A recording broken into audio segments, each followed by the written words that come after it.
Okay, data pre processing में सबसे पहले हम लोगों ने किया था, डाटा प्री प्रोसेसिंग होती क्या है, फिर डाटा क्वालिटी को देखा था, और फिर डाटा प्री प्रोसेसिंग के स्टेप्स, 4 स्टेप्स हैं। पहला है डाटा क्लीनिंग। डाटा क्लीनिंग का मतलब होता है डाटा को साफ करना। साफ इन द सेंस, अगर उसमें कोई एनॉमली है या कोई भी हमारे पास चीज़ मिसिंग है, उसको रिड्यूस करना, कम करना, रिमूव करना या उसको ठीक करना। Data integration. डाटा इंटीग्रेशन का मतलब होता है डाटा को कंबाइन करना। अगर हम लोग किसी डाटा पे काम कर रहे हैं और वो डाटा 3-4 जगहों पर है, या हम 3-4 जगहों से डाटा इकट्ठा कर रहे हैं, तो एंड पे क्या करना, उस सबको इंटीग्रेट करना, आपस में मिलाना है, इसको हम कहते हैं डाटा इंटीग्रेशन। फिर आता है डाटा रिडक्शन। डाटा रिडक्शन में क्या होता है कि अगर कोई मिसिंग वैल्यूज़ हैं, या कोई एनॉमली है, या कोई ऐसी चीज़ जो आउट ऑफ रेंज है, या फिर कोई ऐसी चीज़ जो रिक्वायर्ड नहीं है, उसको हम रिमूव कर देते हैं। इसको कहते हैं डाटा रिडक्शन, क्योंकि इससे हमारे पास डाटा का वॉल्यूम कम हो जाता है। फिर आता है डाटा ट्रांसफॉर्मेशन। डाटा ट्रांसफॉर्मेशन क्यों की जाती है? एक फॉर्म से दूसरी फॉर्म में लेकर आना, मतलब स्टैंडर्ड फॉर्म में लेकर आना। जिस तरह अगर कहीं पे सैलरी लिखी हुई है, कहीं पे सैलरी रुपीज में है, कहीं पे डॉलर्स में है, कहीं पे रियाल्स में है, तो उन सबको एक स्टैंडर्ड फॉर्म में लेकर आना, इसको कहते हैं डाटा ट्रांसफॉर्मेशन। अब डाटा क्वालिटी। डाटा क्वालिटी को किस तरह से मेजर किया जाता है? डाटा क्वालिटी को मेजर करने के हमारे पास 6 पैरामीटर्स हैं। सबसे पहले एक्यूरेसी। एक्यूरेसी का मतलब है हमारा डाटा करेक्ट है या रॉन्ग है। डाटा करेक्ट या रॉन्ग होगा, इसको मेजर करने के लिए एक्यूरेसी मेजर की जाती है। अगर डाटा की एक्यूरेसी ज़्यादा है तो इसका मतलब उसकी क्वालिटी अच्छी है। सेकंड है कंप्लीटनेस। कंप्लीटनेस में ये चेक किया जाता है क्या हमारे पास जो डाटा है वो कंप्लीट है या नहीं, कोई ऐसी चीज़ तो नहीं है जो अवेलेबल नहीं है या जो रिकॉर्ड नहीं हुई। इसको कहते हैं डाटा कंप्लीटनेस। थर्ड आता है कंसिस्टेंसी। कंसिस्टेंसी का मतलब है कि डाटा कंसिस्टेंट है। अगर हमारे पास एक डाटा 3-4 जगहों पे स्टोर है, तो क्या वो आपस में मैच कर रहा है, वो कंसिस्टेंट है या नहीं। ये ना हो कि एक जगह एक फ़ोन नंबर लिखा हुआ है, दूसरी जगह उसी बंदे का दूसरा फ़ोन नंबर लिखा हुआ है, तो ये इनकंसिस्टेंट डाटा हो जाता है। कंसिस्टेंसी में डाटा जो है वो सेम होना चाहिए, अगर अपडेट हुआ है तो हर जगहों पे अपडेट होना चाहिए। फोर्थ चीज होती है टाइमलीनेस। टाइमलीनेस का मतलब है टाइमली डाटा अपडेट हुआ है या नहीं। कहीं पुराना डाटा तो नहीं है, हम जिस डाटा पे काम कर रहे हैं अगर वो बहुत पुराना हो तो उस डाटा का फायदा नहीं है, तो टाइमली अपडेटेड डाटा हमें रिक्वायर्ड होता है। फिर होता है बिलीवेबिलिटी। बिलीवेबिलिटी, जो हमारा डाटा है उस पे ट्रस्टेबल वो है या नहीं, उस पर ट्रस्ट किया जा सकता है या नहीं। मतलब कोई ऐसे सोर्स से तो हमने डाटा इकट्ठा नहीं किया जो गलत सोर्स है। तो अगर हमारे पास डाटा ऑथेंटिक सोर्स से लिया जाएगा तो इसका मतलब वो डाटा बिलीवेबल होगा। लास्ट है इंटरप्रेटेबिलिटी, के डाटा को इंटरप्रेट करना, समझना कितना आसान है। जितना इंटरप्रेटेबिलिटी ज़्यादा होगी उतनी डाटा की क्वालिटी अच्छी होगी। तो ये 6 मेयर्स हैं: accuracy, completeness, consistency, timeliness, believability और इंटरप्रेटेबिलिटी। अगर ये 6 चीज़ें हमारे पास डाटा में ठीक हैं, तो इसका मतलब हमारे पास डाटा की क्वालिटी अच्छी है, हाई क्वालिटी डाटा है। यहाँ तक समझ आई है? Yes ma'am. ओके, इसके बाद फिर था major task in data pre processing. Data pre processing के टास्क, सबसे पहले था डाटा क्लीनिंग। डाटा क्लीनिंग का मैंने अभी बताया भी था कि अगर मिसिंग वैल्यूज हैं उनको फिल करना, अगर कोई नॉइजी डाटा है तो उसको स्मूथ करना, अगर कोई आउटलायर्स हैं तो उनको आइडेंटिफाई करके रिमूव करना, और अगर कोई डाटा में इनकन्सिस्टेंसी है तो उसको रिमूव कर देना। ये सारी चीज़ें आ जाएंगी डाटा क्लीनिंग में। मिसिंग वैल्यूज को फिल करना, नॉइजी डाटा को स्मूथ करना, आउटलायर्स को आइडेंटिफाई करके रिमूव करना, और इनकंसिस्टेंसी को रिजॉल्व करना। फिर है डाटा इंटीग्रेशन। डाटा इंटीग्रेशन का भी मैंने बताया भी था कि अगर मल्टीपल सोर्सेज से हमने डाटा इकट्ठा किया तो उन सबको एक फाइल में लेकर आना, उनको कंबाइन करना। फिर है डाटा रिडक्शन। डाटा रिडक्शन में डायमेंशनैलिटी को रिड्यूस किया जाता है या डाटा को कॉम्प्रेस किया जाता है, इसको कहते हैं डाटा रिडक्शन। कोई ऐसी चीज़ जो रिक्वायर्ड नहीं है हमारे काम में, उस फीचर को हम हटा देते हैं। फिर डाटा ट्रांसफॉर्मेशन को नॉर्मलाइजेशन भी कहते हैं। जिस तरह ये मैंने एग्जांपल दी थी, U.S.A को यूएसए करें तो ये डाटा कॉम्प्रेस हो रहा है ना। इसी तरह जिस तरह मैंने बताया, सैलरीज अगर डिफरेंट मैयर्स में है तो उनको सेम मैयर में करना, जिस तरह डॉलर, PKR, रियाल इनमें, तो हम उस सबको डॉलर्स में कर दें या उन सबको PKR में कर दें, इसको नॉर्मलाइजेशन कहते हैं। अब डाटा क्लीनिंग को अगर हम देखें, तो डाटा जो रियल वर्ल्ड में है वो हमारे पास डर्टी होता है। डर्टी इन द सेंस के सोशल वेब की वजह से हर किस्म का डाटा होता है, फेक भी होता है, ठीक भी होता है, गलत भी होता है, उसमें बीच में एक्स्ट्रा चीज़ें भी होती हैं, इमोजीज वगैरह भी होते हैं। Lots of potentially incorrect data. अब जाहिर है डाटा इनकरेक्ट भी इस तरह से हो सकता है, अब वो किसी बंदे ने भी गलत ऐड किया हो सकता है, या वो कंप्यूटर का एरर भी हो सकता है, या उसमें कोई एक्सट्रैक्शन एरर आ जाता है। इनकम्प्लीट डाटा का मतलब है कि उसमें कोई चीज़ मिसिंग है, कोई चीज़ कंप्लीट नहीं है। जिस तरह अगर हमारे पास कोई डाटा है, उसमें ऑक्यूपेशन इज इक्वल टू ये खाली। अब ये खाली है तो इसका मतलब ये डाटा इनकम्प्लीट है, मिसिंग है। नॉइसी का मतलब होता है ऐसी चीज़ होना जो एग्जिस्ट ही नहीं कर सकती। For example salary is equal to -10। अब माइनस में तो सैलरी नहीं हो सकती, तो ये डाटा नॉइसी हो गया। इनकंसिस्टेंट का मतलब है अब यहाँ पे एज है 42 और यहाँ पे बर्थडे में ईयर दिया हुआ है 2010। अगर 2010 की पैदाइश है तो एज 42 नहीं हो सकती, मतलब ये दोनों आपस में ही मैच नहीं करे, तो ये इनकंसिस्टेंट हो गया।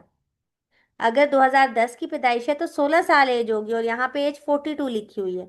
और जिस इनकंसिस्टेंट में ये भी हो सकता है पहले रेटिंग 1 2 3 स्टार्स में थी, अब रेटिंग ABC में है, तो ये भी इनकंसिस्टेंसी आ गई। इंटेंशनल में ये होता है कि मिसिंग डाटा को डिस्गाइज कर दिया जाता है, मतलब सबकी बर्थडे, जिस चीज़ की भी बर्थडे मिसिंग है उसको हमने 1 जनवरी खुद से ऐड कर दिया। ये इंटेंशनल होता है। How to handle missing data. अब इसको हैंडल किस तरह से करना है। इग्नोर दी टपल, मतलब अगर किसी डाटा में किसी पूरे जो एक एंटिटी है, पूरी रो में कोई डाटा मिसिंग है, तो उस पूरी रो को हम क्या कर देते हैं, हटा देते हैं, इग्नोर कर देते हैं। ये ज़्यादातर तब किया जाता है जब क्लास लेबल मिसिंग हो। फॉर एग्जांपल अगर हम लोग डाटा इकट्ठा कर रहे हैं कि ये आदमी मतलब इसको लोन देना चाहिए या नहीं देना चाहिए, तो अब हम लोग वो डाटा इकट्ठा कर रहे हैं, बीच में एक चीज़ मिसिंग है, मतलब सारा कुछ है और आगे लोन का यस या नो में लेबल ही नहीं गिवन, तो उस पूरे टपल को हम क्या कर देंगे, इग्नोर कर देंगे। सेकंड क्या काम होता है, fill in the missing values manually. Manually हम मिसिंग वैल्यूज को फिल करना शुरू कर दें।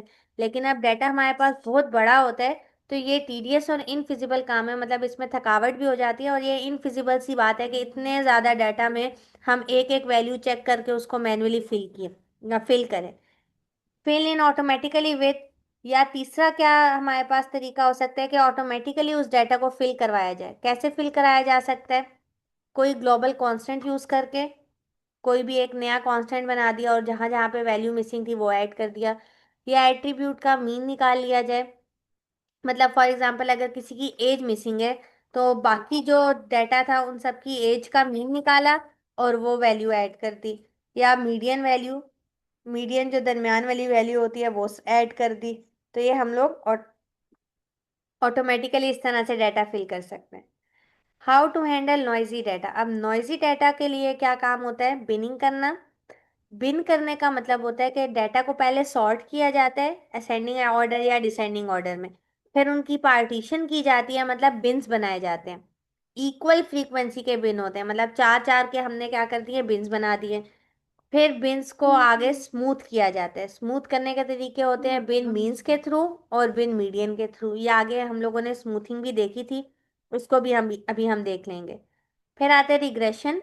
रिग्रेशन में क्या किया जाता है, smooth by fitting the data into regression function.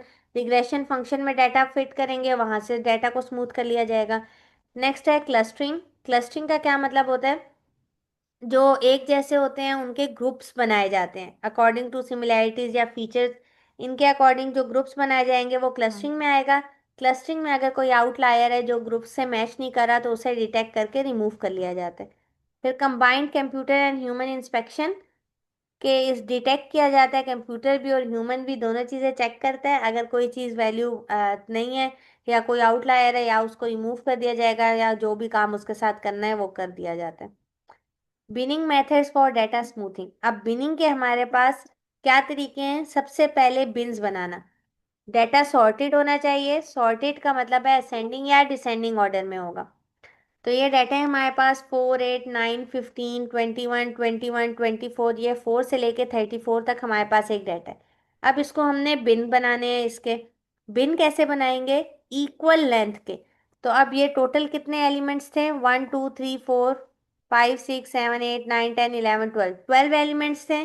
तो हम चार चार वैल्यूज के तीन बिन बना सकते हैं। तो हमने तीन बिन्स बनाए, बिन वन में क्या किया, पहले चार एलिमेंट्स डाल दिए, बिन टू में अगले चार, बिन थ्री में अगले चार। तो चार चार एलिमेंट्स के तीन बिन्स हमारे पास क्रिएट हो गए। अब इसके बाद अब हमने करना क्या है, इसको स्मूथ करना है। पहले स्टेप ने में हम लोगों ने क्या कर दिया, बिन बना लिया। अब हमने इस बिन की स्मूथिंग करनी है। स्मूथ करने के दो तरीके हैं, या बिन मीन से करेंगे या बिन बाउंड्रीज से करेंगे। बिन मीन से हम लोगों ने किस तरह से स्मूथ करना है, बिन मीन से स्मूथ करने का ये तरीका होगा कि ये जो पहली बिन है इसका मीन निकालेंगे। मीन कैसे निकालते हैं, सबको ऐड करके डिवाइडेड बाय टोटल। तो पहली बिन में क्या था, 4 + 8 + 9 + 15 डिवाइडेड बाय 4। क्या आंसर आ गया, 9। तो सारी वैल्यूज बिन वन में क्या आ गई, 9 आ गई। अब सेकंड बिन में क्या करेंगे, सेकंड बिन में ये वैल्यूज थी, इनको ऐड करके डिवाइडेड बाय 4 करेंगे। तो इसका आंसर आएगा 23। बिन टू की सारी वैल्यूज 23 होगी। बिन थ्री में क्या किया, 26 + 28 + 29 + 34 डिवाइडेड बाय 4। इनको ऐड करके 4 से डिवाइड किया तो 29 आंसर आया। बिन थ्री की सारी वैल्यूज क्या हो गई, 29। तो ये हमने बिन को स्मूथ कर दिया मीन्स मेथड से। मतलब इन तीनों बिन की वैल्यू का मीन निकाला और सारी वैल्यूज को उससे क्या कर दिया, रिप्लेस कर दिया। जो सेकंड हमारे पास तरीका है स्मूथिंग का, वो है बिन बाउंड्रीज। अब बिन बाउंड्रीज से कैसे करना है, अब हमारे पास पहली बिन क्या थी, 4 8 9 15। 4 और 15 इसकी बाउंड्री थी। 4 बाउंड्री है और 15 बाउंड्री है। अब जो बाउंड्री के ज्यादा करीब है, मतलब जो वैल्यू जिस बाउंड्री के करीब होगी उसको उससे रिप्लेस कर दिया। जिस तरह 4 4 ही रहेगा। 8 4 के ज्यादा करीब है या 15 के, 8 किसके करीब होगा, 4 या 15? 4। 4 के करीब होगा, तो 8 को भी फोर 4 के से रिप्लेस कर फोर दिया। गुड। फिर 9 9 किसके करीब है, 4 के या 15 के? 4। 4 के, तो इसकी जगह भी 4 आ गया। और 15 15 आएगा। 15 के ज्यादा करीब है। 9 15 के करीब कैसे है, ये देखो। ये हम लोगों ने लास्ट टाइम भी मैंने आप लोगों को लिख के दिखाया था। 4 5 6 7 8 9 10 11 12 13 14 15। अब शजील देखो, 9 किसके करीब है, 4 के या 15 के? यहाँ पे अगर हम आए 1 2 3 4 फोर के 5, मैडम, फोर। और इधर अगर आए 1 2 3 4 5 6, किसके करीब है?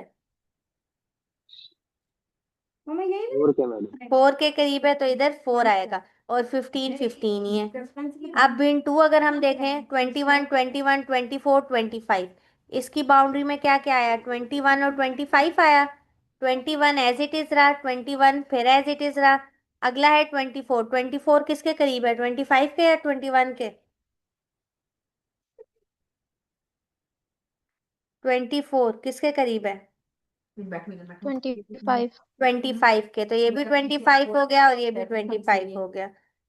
फिर अगला है 26 28 29 34। इसमें बाउंड्री बनेगी 26 और 34। 26 26 के करीब है, 28 भी 26 के करीब है, 29 भी 26 के करीब है, और 34 एज इट इज आ गया। तो ये हमने बिन बाउंड्रीज के थ्रू स्मूथिंग कर ली। यहाँ तक सबको क्लियर है, बिनिंग कैसे करनी है और उसकी फिर स्मूथिंग किस तरह से करनी है?